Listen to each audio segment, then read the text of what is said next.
Magandang araw mga idol. Medyo malaki yung natin mga idol, yung tiyan natin. Kaya muna tayo, mag-practice muna tayo mga idol. Kasi kailangan natin mag-practice araw-araw mga idol. Para magiging maganda yung kondisyon ng katawan natin. So, susukat ko muna uli yung kimono ko kung kasya po ba sa akin mga idol.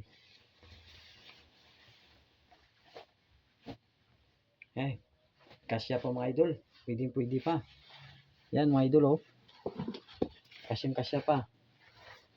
Pwede pa nating isuot. Medyo luma na siya mga idol kasi may mga na siya eh. May mga luma na siguro sa mga sa mga tago, tinatago dito sa baul. Kasi nung lagi ko itong sinusuot noon, pag kasali ako sa martial arts, ito yung sinusuot ko. Kaya susukat muna mga idol. Kayang-kaya pa ito mga idol. Ayan.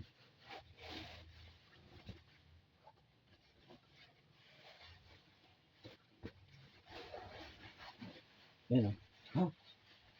Kasya pa. Ayan, pwede pa. Ayan mga idol. Ang pag tali nito mga idol, ay kailangan mo naman malaman. No? Kasi ibang pagtali nito eh.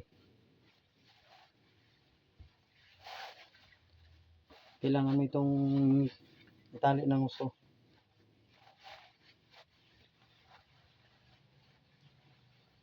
Ayan o. Pasuot mo muna dito yung mga idol.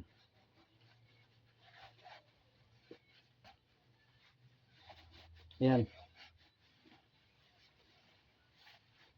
Ayan mga idol o. Kaya pang isuot yan. Yan. Mga idol. Di ba? Ayan. Pwede pa pala mga idol eh. Kasyang-kasya pa eh. Oh?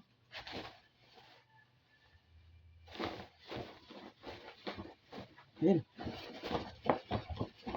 Ayan. Yan lang mga idol.